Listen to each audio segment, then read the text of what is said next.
In my previous vlog, vlog number 4 in the Colombia playlist, I told the story of how I got from my Airbnb to Plaza Bolívar. If you didn't see it, have a look at it.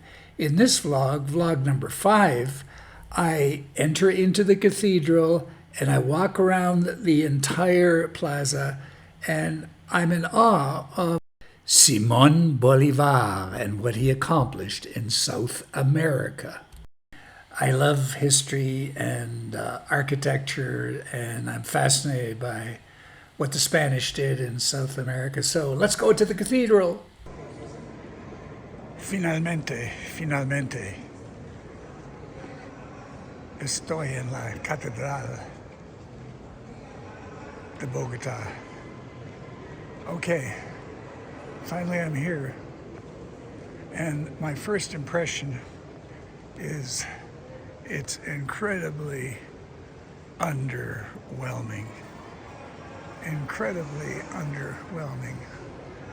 When I compare it to the cathedrals I saw on my trip in Mexico a year ago, to some small towns,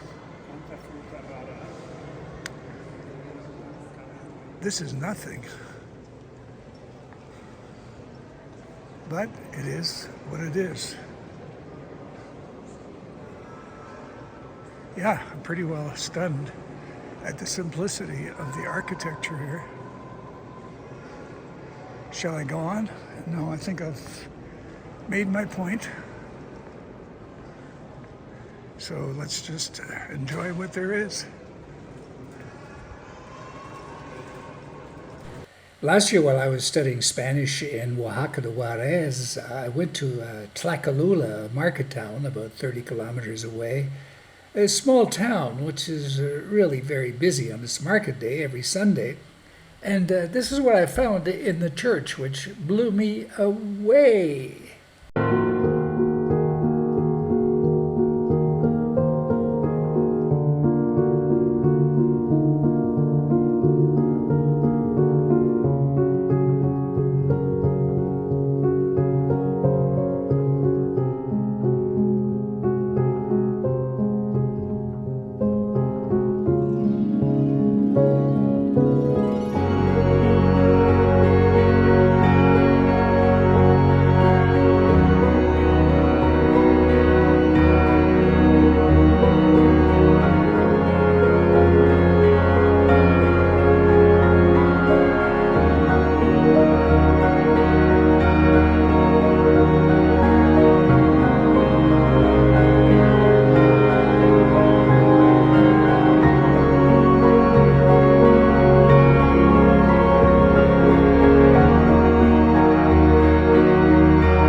And by the way, this is not something that's so unusual in Mexico, and it begs the question, it was the same Spaniards. Why did they break the bank in Mexico and rather subdued in Colombia? I don't know the answer.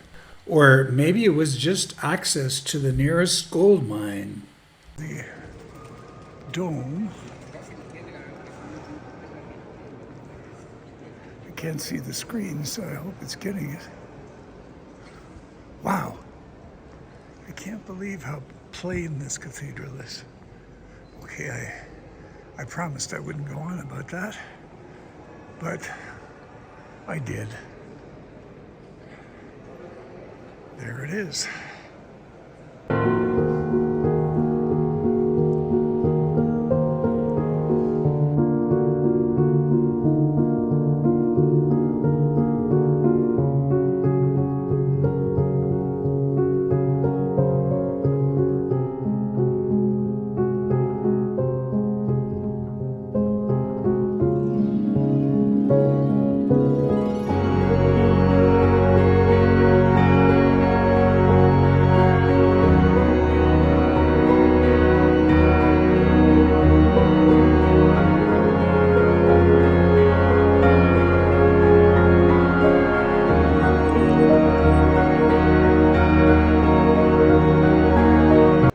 After that heavy and dramatic scene, let's take a deep breath and head back to the Plaza Bolívar.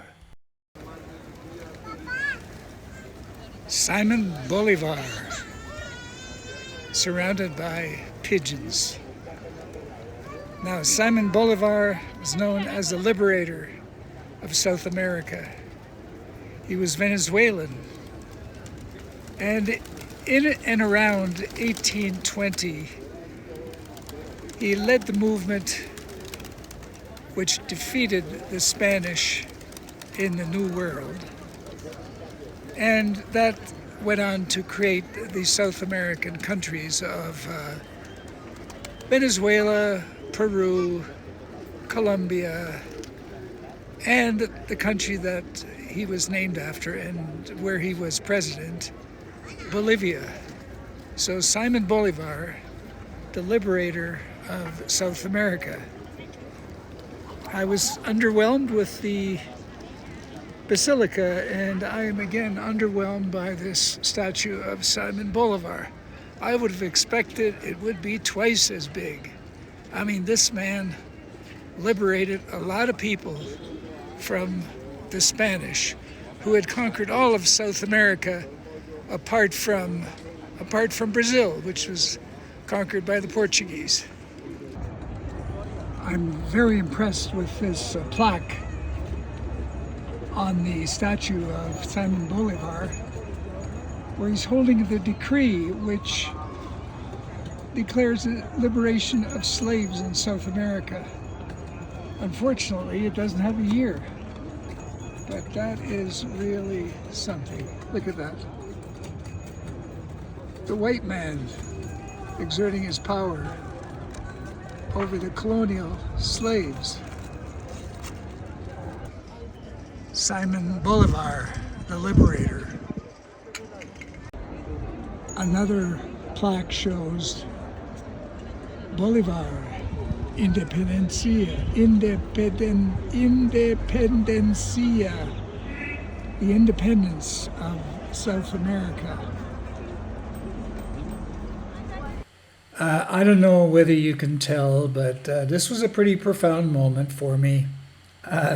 It was a quick education of Simón Bolívar. Another example of how travel can be a teaching moment. Now, tell me, was I too hard, too critical of the inside of the cathedral? Is it just me?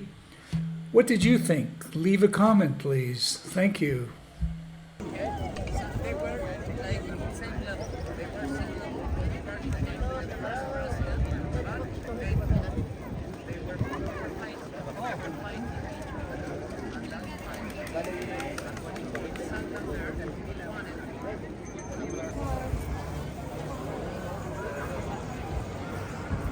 Now, fresh fruit is available practically on every street corner in Bogota, but I was truly amazed when on a bike tour that I did of Bogota, we stopped in at the market, and fruit sampling was part of the deal. I have never seen so many different types of fruits as I experienced at that point. It was awesome. And I guess the flies sitting on that piece of mango there on the left probably thinks the mangoes are pretty awesome too. Coming very soon, vlog number 6, where I explore the streets around the cathedral. They can only be described as mágico, because I found so many interesting things in there, including Alice Munro, the Canadian writer, Alice Munro, right in this area.